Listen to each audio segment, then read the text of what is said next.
त्यांना मार्गदर्शन केले। तालुक्यामध्ये एकंदरीत आरोग्य विभागाच्या बाबतीतली अनेक वर्तमानपत्र तथा सोशल मीडियाच्या चॅनलवरती तालुक्यातील वैद्यकीय स्थिती ढासळलेली आणि तालुका व्हेंटिलेटरवर गेला अशा ज्या माथ्याखाली ज्या काही बातम्या आल्या होत्या त्या बातम्यांच्या आधारे आणि तालुक्यामध्ये एकंदरीत चाललेले साथीचे आजार, या साथीच्या आजारांमध्ये देखील काही गावांमधील रुग्ण दगावलेले आपल्याला पाहायला भेटतात आहे। त्याचबरोबर एक दुर्दैवाची गोष्ट, आंबेवंगणसारख्या गावामधील एक महिला जी सर्पदंशाने खऱ्या अर्थाने 8 दिवसापूर्वी मृत्युमुखी पडली। एकीकडं सरकार म्हणून आम्ही पेसाचा हक्क म्हणून या ठिकाणी आंदोलन करत होतो आणि हे आंदोलन करत असताना त्यामागचा हेतू हाच होता की आदिवासी भागातील लोकांच्या दृष्टिकोनातून असलेल्या सोयीसुविधा त्यांच्यापर्यंत पोहोचल्या गेल्या पाहिजेत।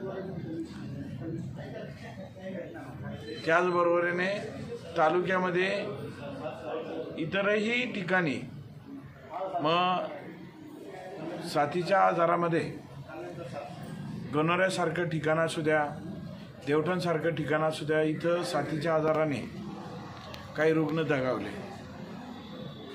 त्याचबरोबर चाससारख्या ठिकाणी डेंग्यूची लागण झाली, आंबटसारख्या ठिकाणी डेंग्यूची लागण झाली। अनेक रुग्ण या ठिकाणी थंडी तापाच्या आजाराने आजारी पडलेले आपल्याला आढळून येतात आहे। या सर्व पार्श्वभूमीवरती पंचायत समितीच्या आरोग्य विभागाच्या बरोबर ग्रामीण रुग्णालयाचे अधिकारी देखील या ठिकाणी उपस्थित होते। त्यांच्याबरोबर बोलत असताना काही गोष्टी यामध्ये प्रामुख्याने पुढे आलेल्या आपल्याला पाहायला भेटतात। तालुक्यामध्ये सर्वाधिक जास्त रिक्त पदं ही आरोग्य विभागाकडे आहेत। त्यामध्ये डॉक्टरची संख्या असेल, ज्या आमच्या ANM आहेत, त्याचबरोबर वैद्यकीय क्षेत्राला लागणारे जे कोणी कर्मचारी आहेत, या कर्मचाऱ्यांची देखील मोठ्या संख्येमध्ये कमतरता दिसून येत आहे। आणि यामुळेच की काय, काही डॉक्टरांना 2-2 PSCचा चार्ज दिलेला आपल्याला पाहायला भेटतो। त्यांच्यावरती देखील कामाचा ताण आलेला आता आजपणे स्पष्टता दिसत आहे। हे सगळं कामकाज पाहत असताना तालुक्यात झालेल्या दुर्दैवी मृत्युमुखी पडलेल्या लोकांच्या प्रती नुसतं सद्भावना वाहणे एवढंच नाहीत, तर खऱ्या अर्थाने ग्रामीण भागातील या तालुक्यातील आरोग्याच्या बाबतीत अनेक मोठ्या गंभीर स्वरूपाच्या अडचणी या ठिकाणी समोर आलेल्या पाहायला भेटल्यात। काही ठिकाणी औषधांची तुटवडा आहे, कमतरता आहे।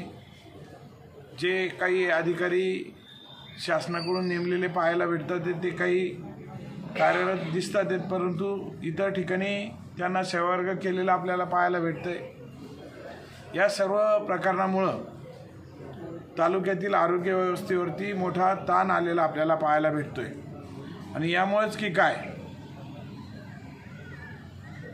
कुठेतरी आरोग्य व्यवस्था ढासळलेली आपल्याला पाहायला भेटते। या अनुषंगाने जी माहिती घेतली, ही माहिती घेतल्यानंतर वरिष्ठांशी संपर्क करून तातडीने ही रिक्त पदं भरली गेली पाहिजेत। जो आरोग्याच्या बाबतीमध्ये जो ढासळलेली स्थिती आहे ती सुधारावी, औषधोपचार या ठिकाणी त्वरित उपलब्ध व्हावेत।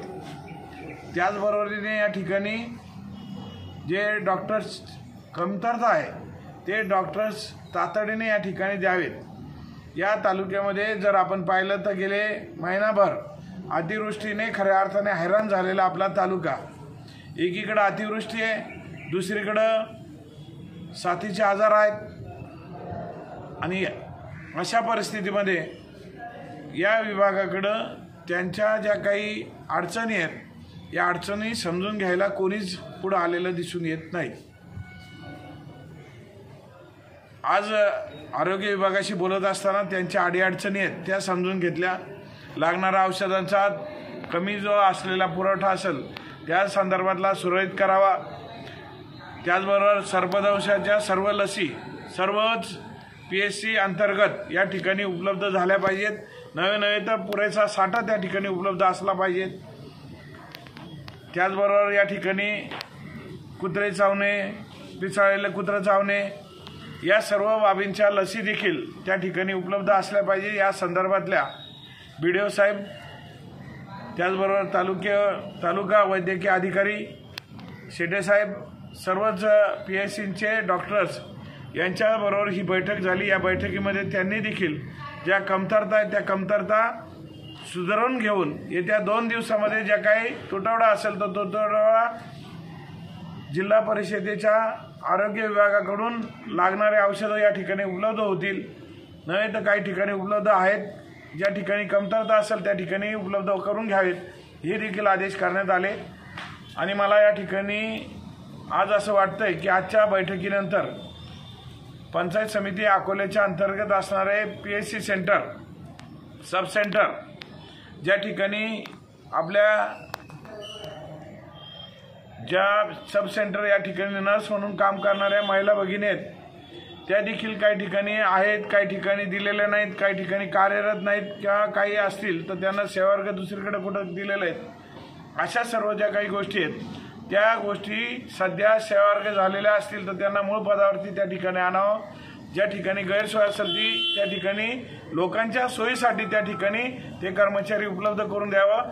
अशा सर्व सूचना या ठिकाणी माननीय DHO साहेबांकडे करण्यात आल्या, THO साहेबांकडे करण्यात आल्या आणि त्यांनी देखील या ठिकाणी ग्वाही दिली का येत्या 4 ते 5 दिवसामध्ये ही सर्व परिस्थिती, तालुक्यातली परिस्थिती आपल्याला बदललेली पाहायला भेटेल।